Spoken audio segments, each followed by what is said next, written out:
Bir meçhul aleme giderken dünya, belki bir gerçeğiz, belki de rüya.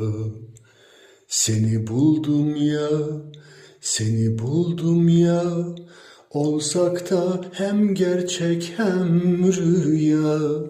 Seni buldum ya, seni buldum ya, olsak da hem gerçek hem rüya.